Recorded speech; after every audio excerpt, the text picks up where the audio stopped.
और चलिए सीधा आपको एटा लिए चलते हैं। मुख्यमंत्री योगी आदित्यनाथ रत्नेश कश्यप जी, पूर्व विधायक ममतेज साक्य जी, पूर्व विधायक तीसरे चरण के चुनाव के क्रम में आज मुझे सरदेव बाबू जी की कर्म भूमि एटा में आपके बीच में आने का अवसर प्राप्त हुआ है।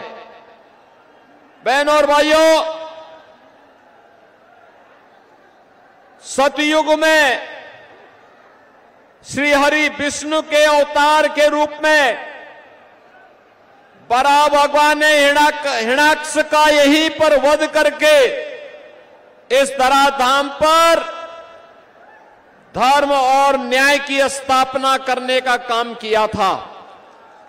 और यही कारण है कि भारतीय जनता पार्टी की सरकारों ने सोरो क्षेत्र को उसका पुरातन स्वरूप देने के लिए राजू भैया के प्रस्ताव पर जो कार्य प्रारंभ किया है, आने वाले समय में सोरो क्षेत्र भी एक महातीर्थ के रूप में विकसित होकर के यहां की जनभावनाओं का सम्मान करेगा।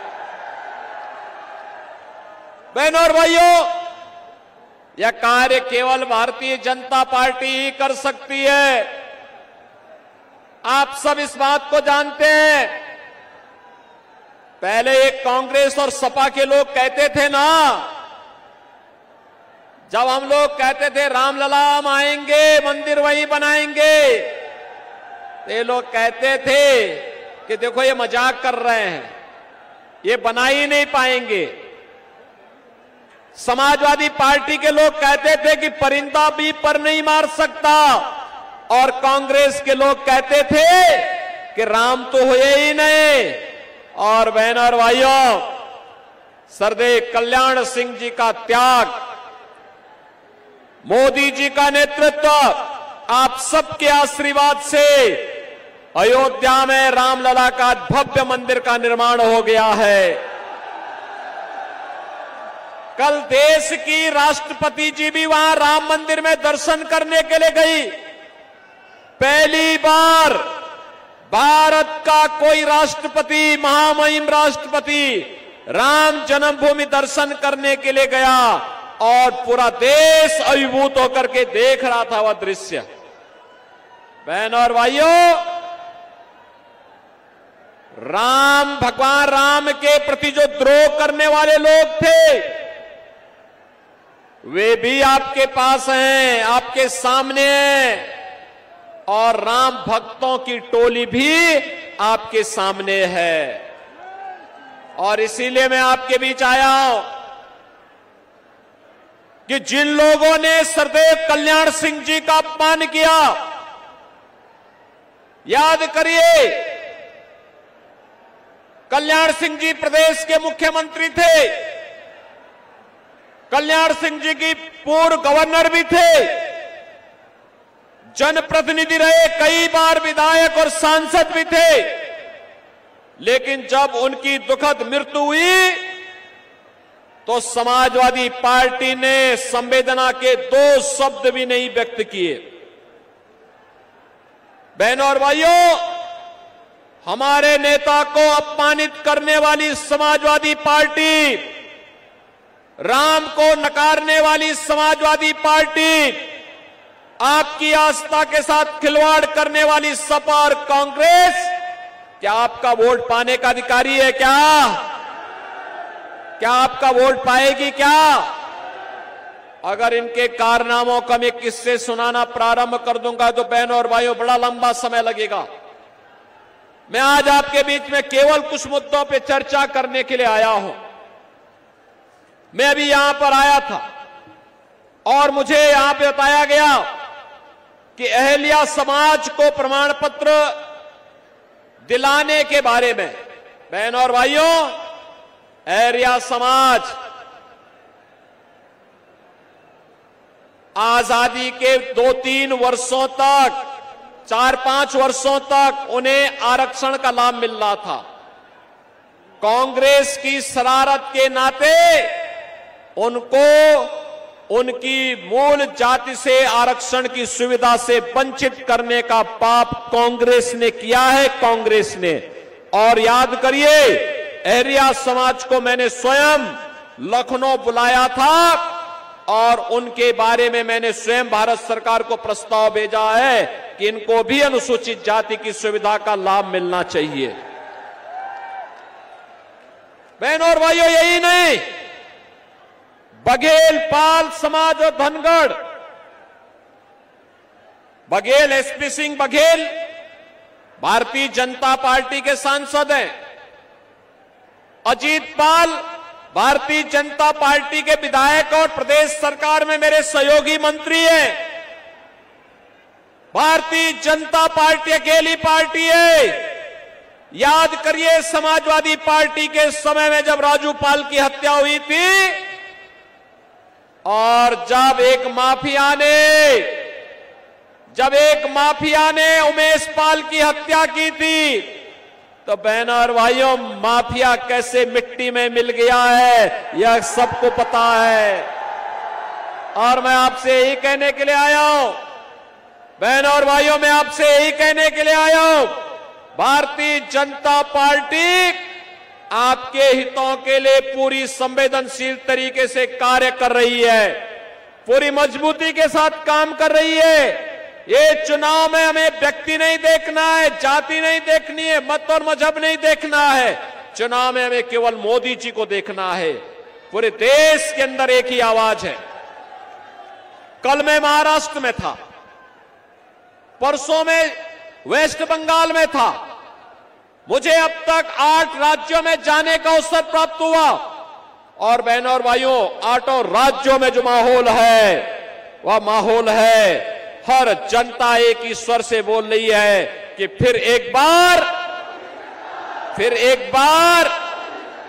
पूरा पंडाल एक साथ बोले, जिससे दिल्ली तक आपका स्वर गूंजे। फिर एक बार बहनों और भाइयों, जो मोदी सरकार का स्वर गूंज रहा है ना पूरे देश के अंदर, ये वैसे ही नहीं है।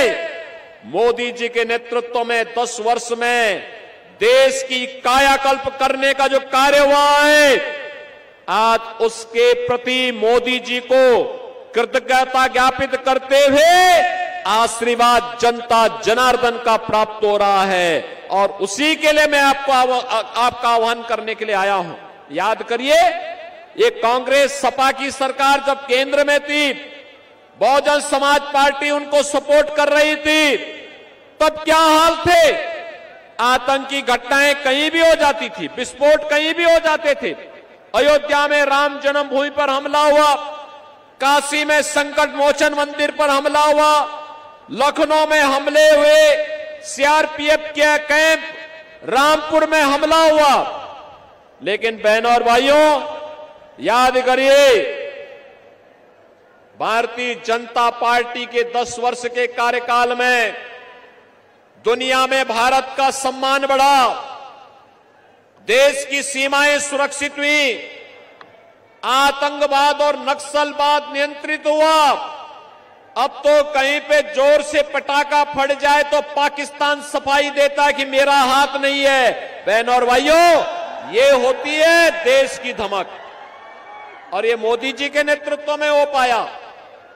और मैं इसीलिए आज आपसे कहने के लिए आया हूं, विकास के कार्य हो रहे हैं, highway, railway, metro, 1 district 1 medical college, एटा में भी मेडिकल कॉलेज बना, कासगंज में भी मेडिकल कॉलेज बनाने की कार्रवाई प्रचलित है। और बहनों और भाइयों, मैं आपसे ये भी कहने के लिए आया हूं कि देश के अंदर विकास के जो कार्य हुए, आत्मनिर्भर और विकसित भारत को आगे बढ़ाने के कार्यक्रम के तहत हर चेहरे पर खुशहाली लाने के लिए मोदी जी के नेतृत्व में हुआ है। बहनों और भाइयों, गरीब कल्याणकारी योजनाओं का कार्य किस हद तक हुआ? 80 करोड़ गरीब राशन की सुविधा का लाभ प्राप्त कर रहे हैं। 60 करोड़ लोगों को आयुष्मान भारत की 5 लाख रुपए की सुविधा प्राप्त हो रही है। 50 करोड़ लोगों को जनधन अकाउंट खोल करके कांग्रेस और सपा बसपा के लूट से मुक्ति दिलाने का काम किया गया है।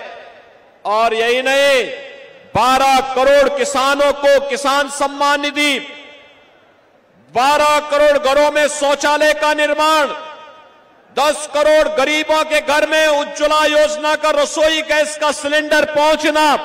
और हमने तो उत्तर प्रदेश में यह भी किया है कि हर उस उज्ज्वला योजना का कनेक्शन धारी को होली और दीपावली में फ्री में रसोई गैस के सिलेंडर भी उपलब्ध करवाने का काम करेंगे। हम तो उपलब्ध करवा रहे हैं। 4 करोड़ गरीबों के घर में मकान बन गए। बहनों और भाइयों, इतना काम मोदी जी के नेतृत्व में, और मोदी जी ने कहा है अगले 5 वर्ष में 3 करोड़ अन्य लोगों को मकान देंगे। राशन की सुविधा 5 वर्ष तक लगातार जारी रहेगी। आयुष्मान भारत की सुविधा भी जारी रहेगी।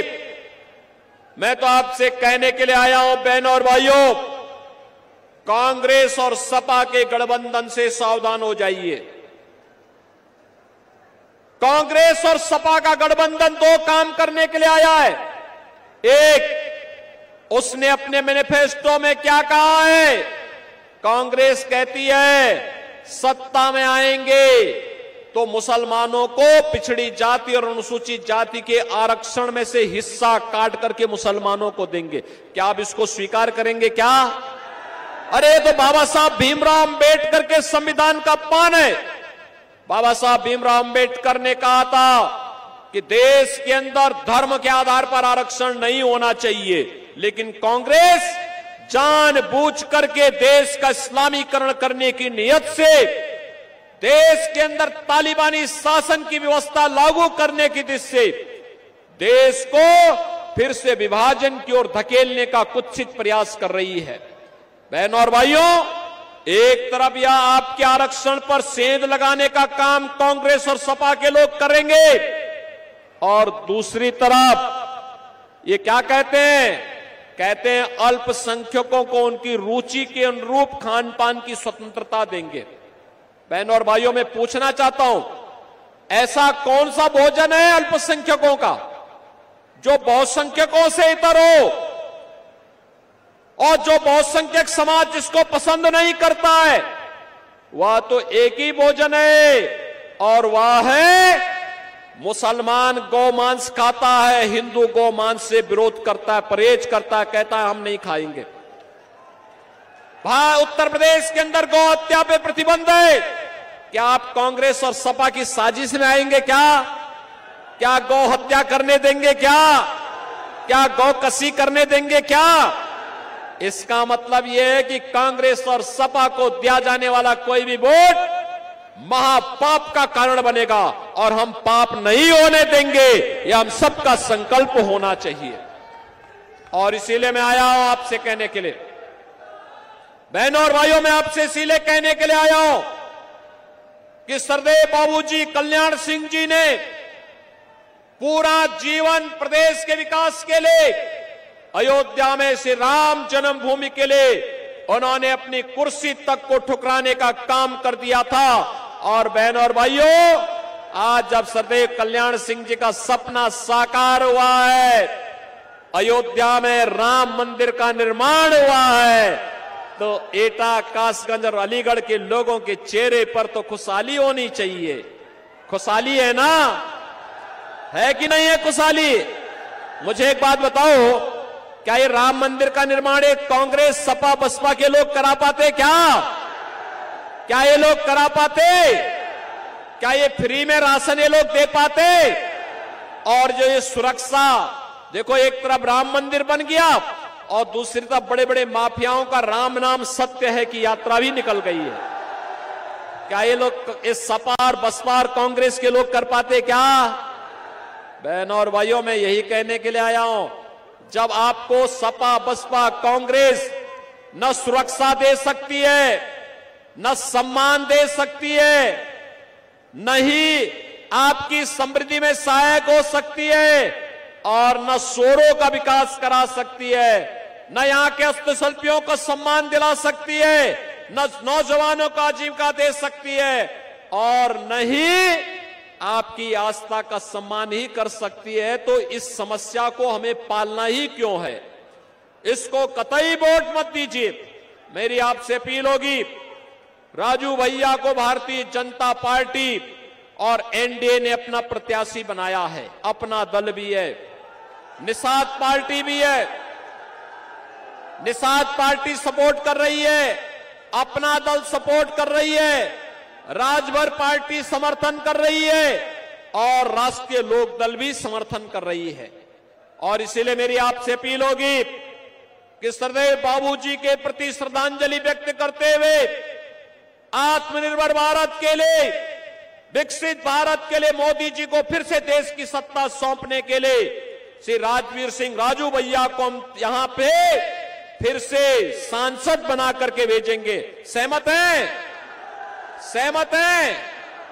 पूरा एटार कासगंज के लोग इस आवाज को घर घर तक पहुंचाएंगे। बहनों और भाइयों, 7 मई को चुनाव है, आज 2 मई हो गई, 3 दिन और प्रचार होगा।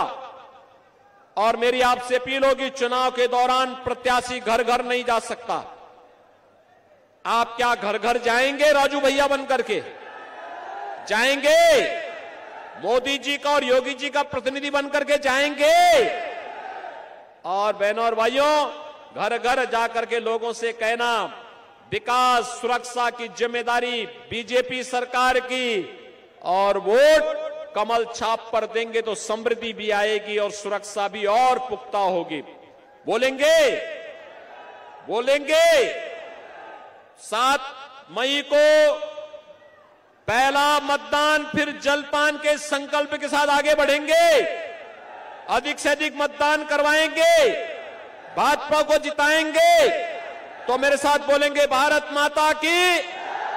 जहां तक आवाज जा रही है दोनों हाथ उठा करके बोलेंगे, भारत माता की, भारत माता की, भारत माता की।